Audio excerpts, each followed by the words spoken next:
Well, a warm welcome from me.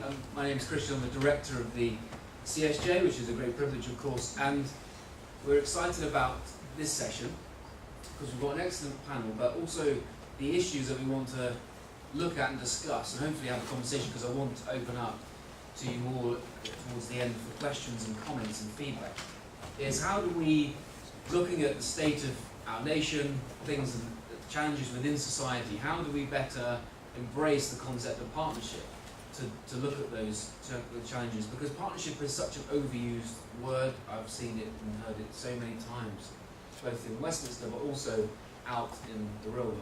And it's so easy to say we work in partnership, but to actually think about, perhaps between our agencies, between central government and local government, between business, between schools, how do we work together effectively to tackle some of the most difficult social challenges we face as a nation? And that's been an important passion for ours at the CSJ, because the CSJ was founded in response to particularly one local community up in Easterhouse in Glasgow, where we encountered real challenge and met people who simply said, in Westminster, in central government, you have forgotten all about communities like these. There is no partnership. There's a broken relationship there between the people we apparently elect to serve our society and ourselves, of course, within it. A number of communities we spent time in over the years, that was a common feature, people feeling like they were disconnected from the political process and what was happening in our offices of state and government. And we put at the heart of the think tank a network of charities, about 350 charities and growing, quite small grassroots responses to some of the most difficult social problems we face as a country. We call that our Poverty Fighting Alliance. And it's not a token gesture for us, it is really important as an organisation, and that group of charities and social enterprises shape all of our research. We try and act as a voice and a champion for them in Parliament, but we also promote what they're doing. We're not trying to sell a theory or some dream about what is going to make a difference in people's lives. We try and work and focus our attention on with those people who are doing it already. And so today we are actually launching a report. It's called Potential for Partnership, and it just highlights, quite simply, 5 case studies that we've encountered across the country that we think are making a serious difference, and profile what partnership might be about. And we're really pleased to have done that in partnership with the Portland Group, actually, who are involved today with the Fringe, but have also been excellent partners with us on this journey of the report. And the Portland Group is the social responsibility body for alcohol providers in the UK, and they're wanting to, I think, look at that issue of alcohol and show how with social responsibility leadership partnership you can really start to get to grips with it and work with the companies involved in that initiative. But this goes bigger than alcohol, actually, because there are some common themes here that we can draw out and I think are relevant to any political party or any officer in local central government. So there are some copies obviously free to take at the back. It's lovely to have a look at this paper and have your feedback. But enough from me. I'm delighted to introduce 2 of our 3 panellists. I've just had a wave at the back telling me that it's 2 minutes away. So probably some dodgy sat now, perhaps. When he gets here, we'll thank him for the updates. But the panel, I think, are pretty distinguished. We have got, on my far left, Councillor Michael White, who's the leader of Havering Council, because it's so important we have a local government perspective in this discussion. We're really delighted that you're here, Michael. Thank you for doing what you have to say. And Anne-Marie Morris, Member of Parliament, and has been a fascinating advocate and someone who has sparked all of these debates in Parliament and has a passion for looking at how partnership and local solutions to business and industry can make a difference across our nation. And of course, Nick, who are introduced a bit later. But to begin proceedings, I think it would be really interesting to hear, to begin with, from a local perspective, Mike, if you don't mind starting, about what partnership means and does it have potential, and how do you see it impacting in Havering? So over to you. Okay, thank you. First of all, thanks to CSJ for inviting me and to talk about partnerships. It's very interesting, isn't it, at this time when lots of pressures on local government and public bodies in relation to finance and how we work together to get the best out of the partnerships that we have. So for me, it's about looking at our existing partnerships to make sure that they're fit for purpose, but also it's about developing new partnerships. And it's those new partnerships that only provide us with, if you like, the challenge of the way in which we do things, but the way in which we could also take some money out of the system. I spend a lot of time talking about the different partnerships in Havering that we have, but today I thought I'd just concentrate on two areas. One, the way in which we've worked in partnership with the police and other public bodies around the area of deprivation and some of the stuff that we've been doing there. And then the other area I'd like to touch on is around the elderly. Havering, believe it or not, has the oldest population in London, and that in itself brings some challenges around budgets and the way in which we deliver our services. So I want to talk about, in particular, some of our projects around neighbourhoods, some of the ways in which we're dealing with drug and alcohol issues in those deprived areas, and also the work we're doing with troubled families and the government's project around that. And last but not least, with the elderly, how we're tackling a lot of issues around social isolation, around frail and elderly people. So in Havering, we've got this area called Hurd Hill, and Hurd Hill is an area marked as deprivation. And what we've been doing in Hurd Hill is there's been a lot of projects to do things there, lots of what we call bricks and mortar regeneration, but not really concentrating a lot on the social regeneration stuff. And so there's been a lot of money spent there, but we've not really cracked it up until recently. The last couple of years, I think we have cracked it. And that's been about a partnership we've had with the local community. So one of the things that we've been doing there is we first of all started talking to the residents about what it was they wanted to do, what they wanted their area. We're talking about quite a large council estate, the Briar Road estate. It's a large council estate. And when we first went out and started talking to the community, we only had 3 or 4 people really interested in it, with the usual suspect, if you call a meeting, you get the same people that turn up. It wasn't, the community that we wanted to get involved with. And so, working with the Briar Road Action Group, or BRAG as we call it, we managed to actually persuade Baroness Newland to get involved and helping us with the community and how we empower that community to make decisions for itself. And I think in doing that, that was, if you like, the start of the change in that area. What it's led to is the community actually making decisions for the community, and us as agencies working with them to make things happen. So an excellent example of community participation, we've just had 4 action days in the community, and we're getting 50 to 80 people turning up to clear up the village, to clear up their communities, which is great. We've gone from 4 to 80, which is a really good example of them feeling empowered to take decisions for themselves. Now, being the kind of community that it is, it did suffer a lot of crime. Briar Road Estate, particularly cited to Rathbone Estate, there's lots of alleys and lots of crime. So working with the community and the local police, we've had a number of initiatives running there, and it worked. Last year, for instance, burglary fell by 47% in the area, which is quite an achievement. But it's about the local community taking on some of the responsibilities for the way in which we work with the PSOs to make them a much safer place. And that's great for that community. Another thing that we're doing in that community is working with the local health providers and the local trust around how we deal with alcohol and drug problems, because in itself it's a problem in that area. So we've got a particular number of pathways there now, where we're working with clinicians, identifying those people that come from that area and trying to work with them in the community to tackle their issues. Because if you can tackle their issues, then we can start looking at some of those issues around drugs, for instance, impact on those contexts. So if you can deal with that, you can have a much better knock-on effect across the whole community. And from the health service point of view, if you can actually deal with it, you can take money out of the system through no degree of admissions. So you can see it's a whole system approach, and it works because it works for everyone. So one of the things we've worked with the police is we've introduced mandatory testing for Class A drugs on certain arrests, because we know, don't we, that there are certain crimes, crimes, burglary, taking, that actually feed the habit. So we're working with the police, we've introduced that.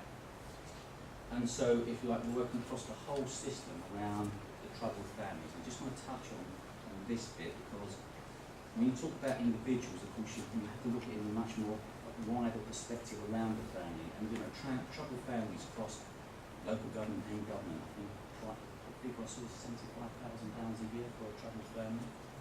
So it's really important that we actually deal with that, and we in Human Council have tried to look at that. This year we've identified, I think it's 166 families that could be in that, so we're talking about big money from the local government point of view, if you don't really feel that. So one of the things we've done is we've set up this thing called MASH, and MASH is a multi-agency safeguarding hub. It's where all the organisations and the public bodies and the communities come together to see how we can deal with some of these things. Now it's in its early stages. There's been some positive results already. I myself have been to one or two of the press conferences around some of those troubled families, and it's quite interesting when we bring people together and get them talking across all of the public bodies, how you can actually start to break down some of those real issues, and really deal with some of those troubled families. So there's a lot going on there, and in the last couple of minutes I just want to change tack and talk about the elderly, because obviously there have been quite a few questions about that project. I said Havering, don't know why, but it has lots of elderly people, has the biggest elderly population in London. And obviously with that, there's lots of challenges, not only budgetary challenges, but the way in which we deliver services for the elderly. And one of the things that came clear to me is around isolation, how we deal with that for those elderly people. And so what we decided to do is we launched this thing called Active Living, and it was about working with all the different partner organisations out there in the communities, and having an offer for elderly people that they could get involved, and they weren't isolated. So it's about working with different community groups, working with Havering Museum, for instance, working with Age Concern and others, to kind of come together with a package of things that the elderly could get involved in. And it's been quite a success. And there's a lot of things I could talk about, but I just want to pick on one thing, and again it picks you up at your point about partnership working. We developed this thing called the banking protocol. Some of you might have seen it's been featured on the BBC and it's won many awards. And the idea is because we know there are people out there that take advantage of elderly people. What we did is we established this banking protocol. Elderly people have habits, they'll take so much out of their bank in a long time. So what we did is we sat down with the banks and we said, okay, we want to stop these roads from taking elderly people's money. How are we going to do that? And so with the banks and with the elderly people, we've established this banking protocol. It's now got 30 banks in Havering that are signed up to it. And the way it works is if an elderly person comes in and they're making a larger withdrawal than they would normally make, this is flagged up to the police and other agencies, so that we can actually go and make sure that what is not happening is that people are coming on and taking that elderly person's money. And it's been really, really good. There's been already lots of situations where the council and the police have acted on one of our bank staff, bank staff flagging up that this might be a problem. And it's really interesting, of course, from the kind of user point of view. It gives some confidence around elderly people, that they know that there is help there when they're out shopping and in the banks. They know that they can get help, and the bank staff are all trained to look out for these signs. So it's been in that, if you like, in that one instance, it's good, I think, partnership working between the council, the police, the banks, to deliver a service which I think elderly people appreciate. So that's what I'm going to say for now. I'm sure that will be one or two questions, and that's it.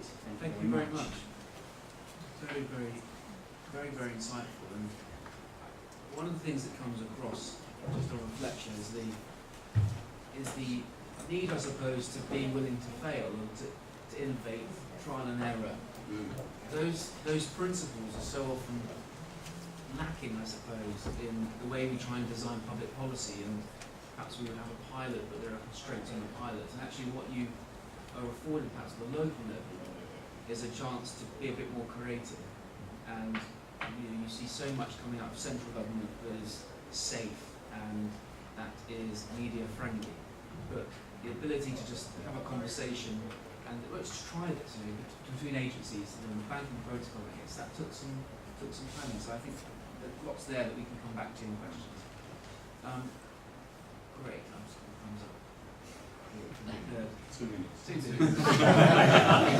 I'm going to hand over to Anne-Marie Morris, who we're really pleased that you can be with us. I know conference is a panic time for all members of Parliament, but thanks for carving out the time to be here. And we're looking forward to what you have to say. And over to you. Wonderful. Excellent. Well, maybe I can fill those 2 minutes while the Minister arrives. I think for me, the important thing to say first is that for any business, being part of this social responsibility and being part of the community makes good business sense. Because at the end of the day, as a business, what do you want? You want a well-motivated workforce, and frankly, you want a good consumer base.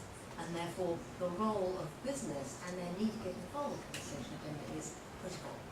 Would you like to hand over? No, Come and have a seat. Do squeeze. So, for businesses, this is a critical and necessary engagement. What would be my comment on what businesses have done so far? I think my perspective would be businesses have been very good at picking up the funding button, and much has been done to support the third sector and others in terms of providing money. Shudder has a programme of 5 different initiatives: sponsorship, payroll contributions, employee engagement, and many others. And that has been the focus of what businesses have done to date. This is about perhaps that broader issue of partnership. And for me, partnership that business needs to have is not just with the third sector. It needs to be with local government, and I'm talking both district and county. It needs to be with the health sector, and it needs to be with schools. Historically, we have a record of their engagement with the third sector. And we have a bit of a record with their engagement with education, because I'm sure we're all aware of the engagement of many companies in helping youngsters write their CVs, etc., etc., etc. So the challenge is, how can we expand that? Part of it, I think, is in mindset. Because I think for many, forgive me, local authorities, it's about their engagement with businesses with regard to regeneration. It's about getting more businesses to start up, as opposed to thinking more holistically about how to engage. And I think the same is true of businesses who actually think that their engagement with local authority, etc., is all about, if you like, running their business. It's not about the overarching need to work together to build that cohesive community. And that, I think, is a challenge. Now, businesses, particularly the bigger businesses, have recognised this need for social responsibility. And most of them have, in their mission statement, some sort of policy on this issue. Indeed, these days, if you want to be floated on any stock market, here, the States, Germany, if you don't have a social responsibility statement and you don't have an ongoing action plan, you're not going to get yourself listed. So it's mission critical. And the sorts of schemes, I'll explain what Shudder gets up to, now extending into actually engaging the workforce. So Empower, for example, said to their employees, look, this is something that we believe in. We want to look at this not just about money, but we want to look at this in the context of actually physical, hands-on engagement. And 20% of their employees have been involved in community activity of one sort or another, which costs the company in terms of lost hours. That's a start, but it's a very, very small start, it seems to me. Other businesses, like in my area, Southwest Water, have decided they want to support community events, and so they have actually decided that with regard to life-saving, they are sponsoring the nibble competition, which is a good thing, because it actually gives youngsters the opportunity, one, to learn a good and valuable skill, but two, to work together. Some of the other businesses, like Deloitte, have taken this even further, and they recognise that there is a need to support small social enterprises, help those businesses really get started. So they have a scheme whereby if you are a small social enterprise, you can work with them and they will let you use their marketing, their HR facilities. They will help you with the networking, they'll help you with the IT. It's like startup help, but specifically for social enterprises, these very small businesses which are providing support within the community, and that to me is a very good thing. Lloyds, the bank, what have they done? They recognise that the communities that they need to engage with are not just the broader community, but their own employees. So they set up a scheme whereby, as an employee, if you want some advice and help, whether it's a legal issue, whether it's an issue with regards to childcare, ageing parents, legal, there is all sorts of counselling available. Perhaps most importantly, because you say, oh, well, a big company would do that anyway, wouldn't it? It's in developing partnerships with the government. Because for many, if they're working around the clock, they don't actually know when they've got an aging relative what's out there. So for somebody within the business to be able to say to you, this is actually what's available, and then to provide support to do that, it seems to me is not a bad thing.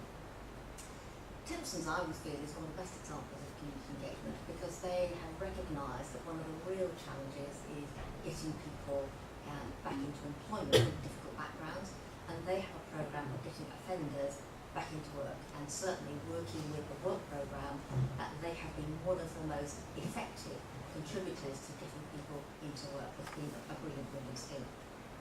So what is it that I think we need to do more? I think the bigger businesses who have the resource need to take this holistic view that I've discussed. I think they need to work with their district councils, and you may think why? Well, district council is all about housing and planning, etc.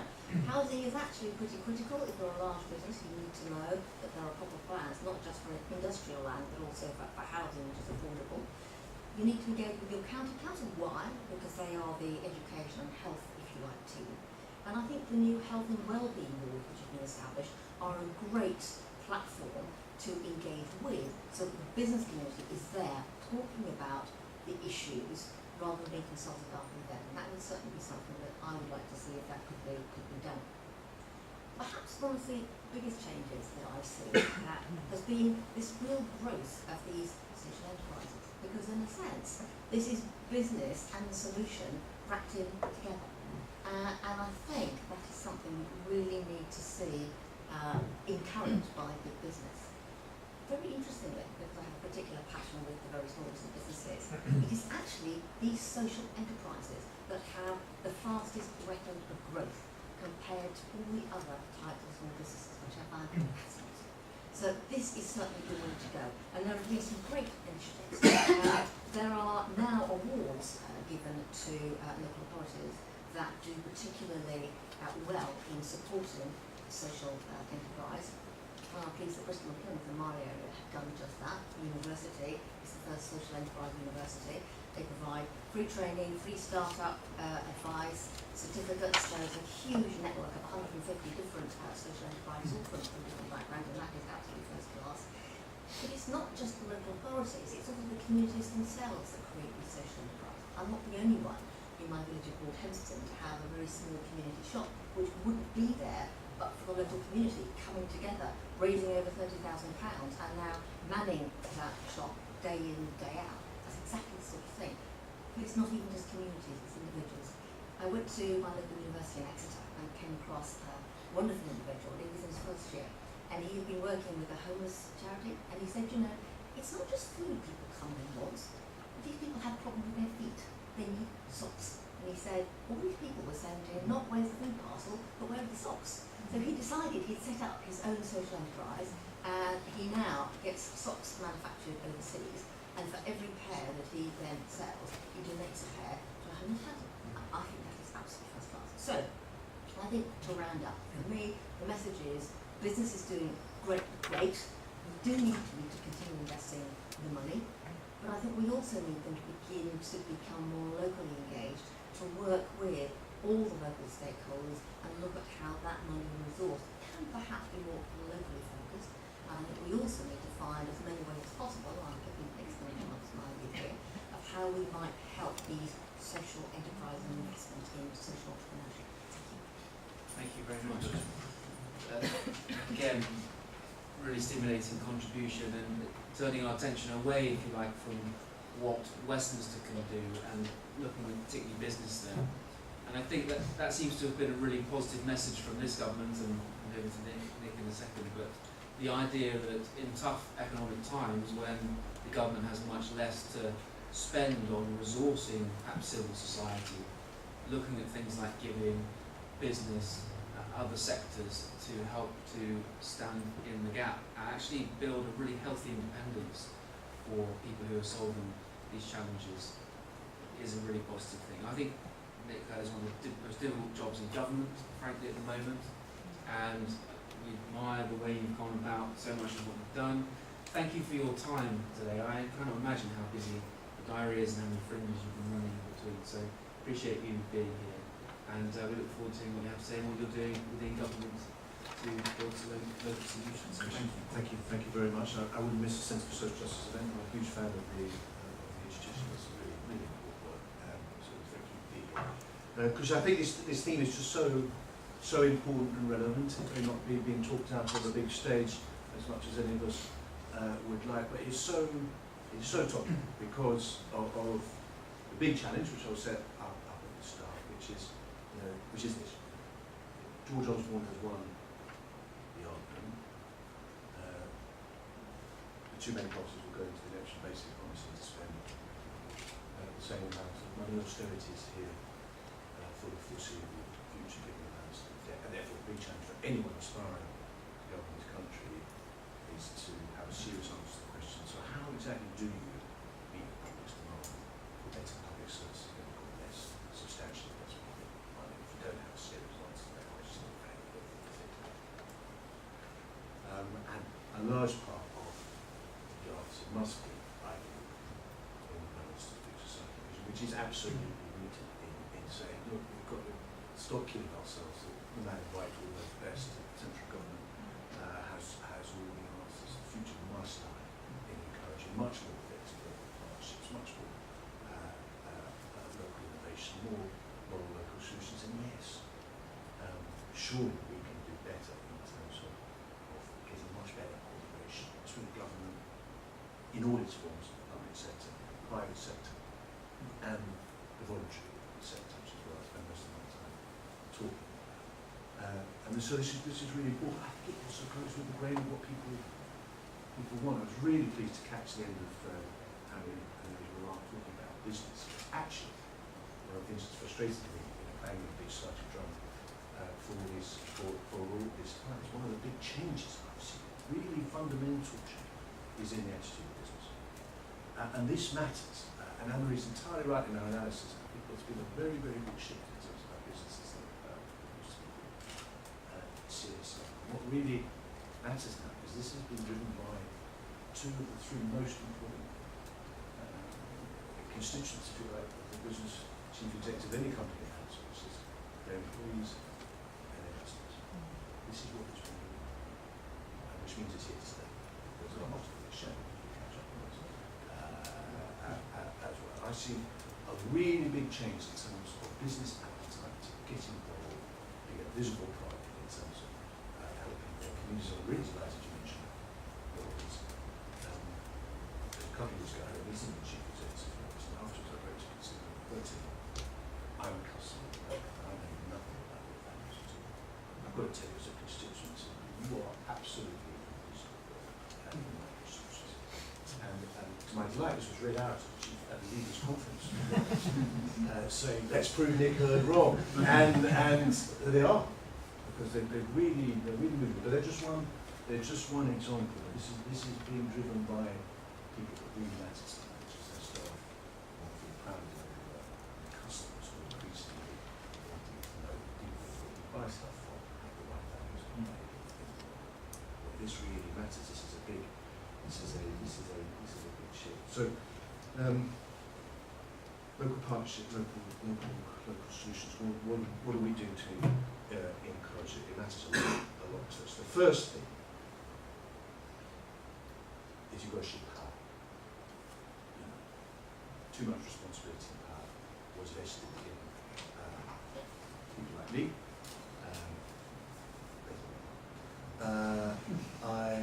And we now in the last 2.5 years have really done a lot to shift power in a very big way. And power comes in different forms. You know, knowledge is power. Actually, one of the big irreversible things that we have done as a government is give us, as taxpayers and citizens, much more information about what has been done in our name. Just look at the public response to crime acts, for example. It shows you the public appetite to learn more about what is going on. When you're armed with that information, and when you're given more power, as we have done through the ability now for people to challenge, to question, to hold people to account, then you get a much more vigorous and informed debate at a local level about what is needed. Armed with information about what money is being spent on at the moment. I'm sure you'll find more. This is a big seismic shift, and it's universal, because I can't really imagine even the big brother governments turning around and saying, all that information and all those new powers that we gave you, although the other lot gave you back in 2010, we're going to take it back. I can't say how. This is an irreversible shift. It's really important. The other thing that we're doing, and the government can do this, is to send really consistent, I hope, as far as government can, signals and messages about what we think is important. And I think there is a powerful consistent message going through about think local, think social. And it's something I feel very, very strongly about. And there are clear messages, I think, about the importance of trying to break down some of the silos of this concrete and strong signals about the need to try and encourage some innovation in a system that is very risk averse, that is very bad at measuring the risk attached to the status quo. Far too got the right risk of trying to do new things and actually crying out for people to do new things, to try new things. And if you're prepared to innovate, you'll be prepared to fail. But my point is, we're failing too many areas and we don't measure the cost of it. And we have this window of opportunity now, which is frantically, and I hope this doesn't sound some callous or something, is being driven by the fact that there is less cash around. That people are having to think in different ways. I've seen this inside the voluntary sector. I defer to no one in admiration of the voluntary sector, but no one, even as keen as fan, would say this is the sector that cooperates very effectively. It's starting to now, because it's having to. The local public sector are beginning to see, I'm sure you're something that we are beginning to see those silos break down. Because people are saying, actually, we don't have a choice. We've got to think about how we improve budgets. We've got to think about how we can work more intentionally. And we're trying to help with that. Community budgets, neighbourhood budgets. Some people may say we're going too slow, too cautious, but it is definitely the direction of trouble. Could something as important as the Troubled Families Programme, which in this case, that's all about trying to encourage partnerships and get people thinking around the family, around the bit that they are responsible for, seeing the results coming through. And it's genuinely encouraging. And we're also trying to send powerful signals through legislation, such as the social value, which I call Chris White to his eternal credit,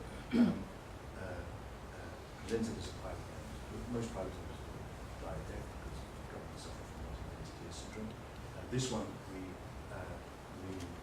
actively supported and made happen because it sends a very important signal to commissioners that we want to encourage them in that process to start thinking about how they can squeeze the most value out of the public pound they're spending. That's in our interest. Oh, it's smart buy. I'll give you one example which I usually enjoy because it's local.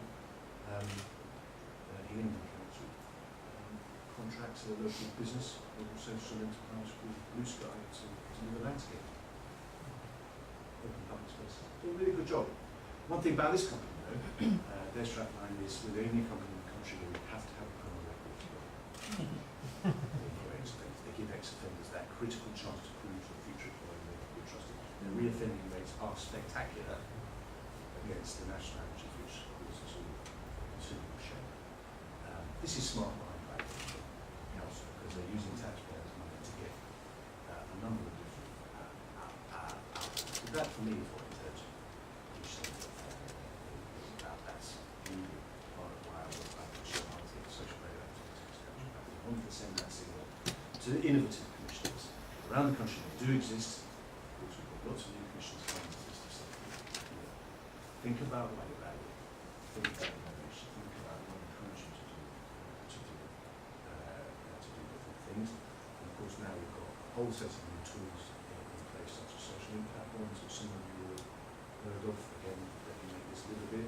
Essex, I don't know if you hear this from Essex. Essex is a big problem with children in care. Human and financial cost of tax rate is massive and unacceptable.